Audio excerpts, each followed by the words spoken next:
অনেকেই বলে আজকে বাড়িতে কি রান্না করেছিস? ডিমের ঝোল আর ভাত।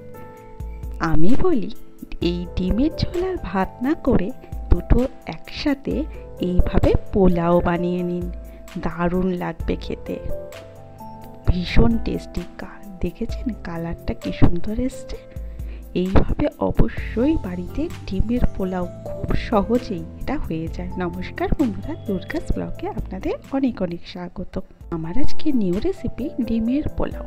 এর জন্য আমি নিয়ে নিচ্ছি দেরাদুন রাইস। দেরাদুন রাইসটাকে জল দিয়ে খুব ভালো করে ধুয়ে আধ ঘন্টা মতো ভিজিয়ে রাখতে হবে। এইভাবে কচলে কচলে খুব ভালো করে ধুয়ে নেবেন। আর নিয়ে নিয়েছি দুখানা ডিম সেদ্ধ বসিয়ে দিয়েছি। নিয়ে নিয়েছি আদা কুচি, রসুন কুচি, আলু, পেঁয়াজ, কাঁচা লঙ্কা, টমেটো।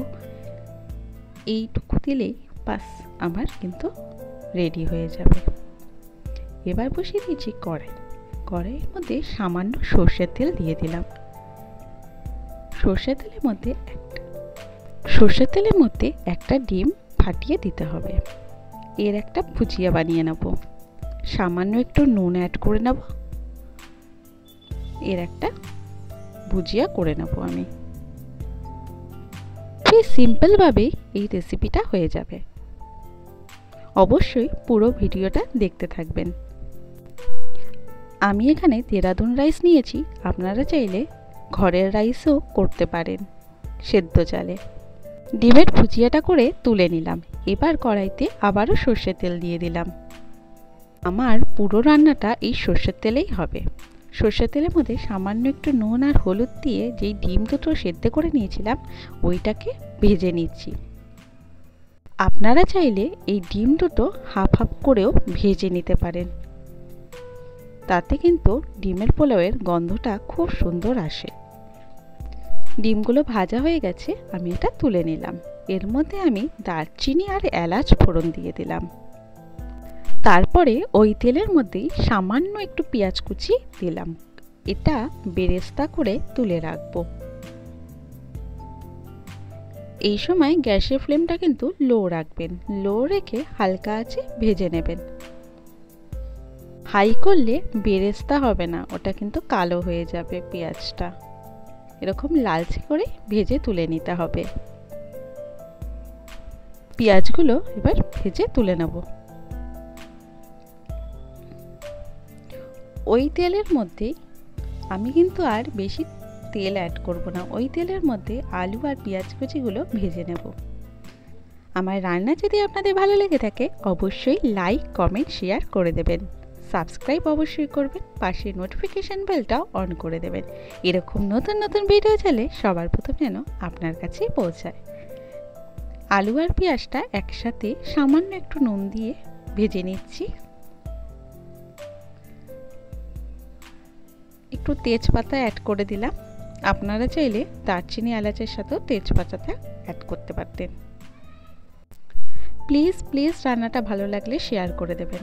আমি এর মধ্যে আদা, রসুন, কাঁচা লঙ্কা বাটা অ্যাড করেছি। এটাও একটু ভাজা ভাজা করে নেব, যতক্ষণ না পর্যন্ত আদা রসুনের কাঁচা গন্ধটা চলে যাচ্ছে। এবার আমি টমেটো কুচিটা অ্যাড করব এর মধ্যে। খুব ভালোভাবে এটাকে ভাজা ভাজা করতে হবে।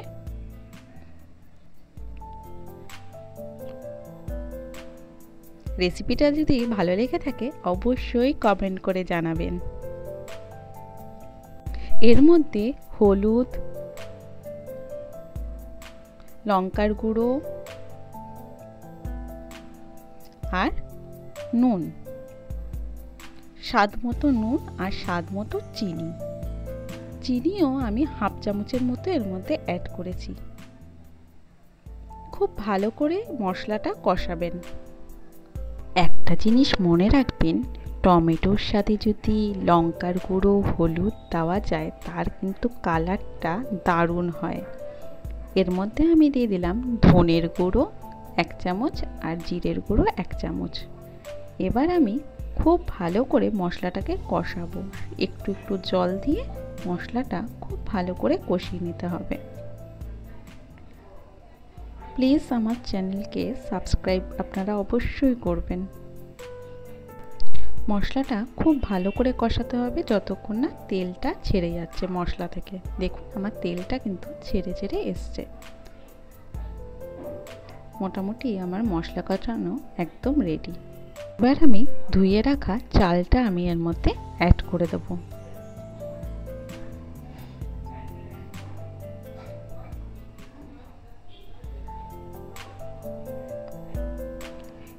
এবার গ্যাসের ফ্লেমটা কিন্তু একদম হাই করে দিতে হবে, দিয়ে চালগুলোকে খুব ভালো করে ভাজা ভাজা করতে হবে।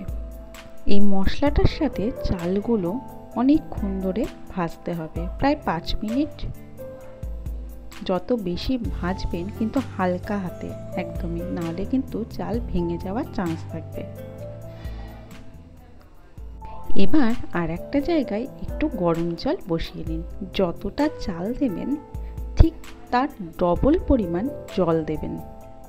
এটা সবসময় মনে রাখবেন, কুকারেও যদি আপনারা এটা করেন তবে যতটা চাল হবে তার ডবল কিন্তু জল হবে। আমি এখানে গরম জল করে নিয়েছি, সেটা আমি অ্যাড করছি এখানে।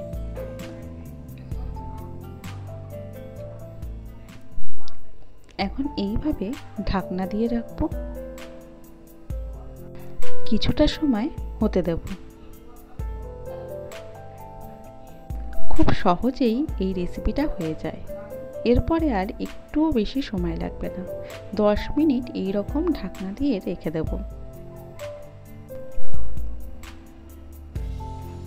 আমি 10 মিনিট পরে ঢাকনা খুলে দেখছি এই রকম অবস্থা। এখন ডিমগুলো, যেই ডিমটা আমি ভেজে তুলে রেখেছিলাম সেই ডিমটা অ্যাড করলাম।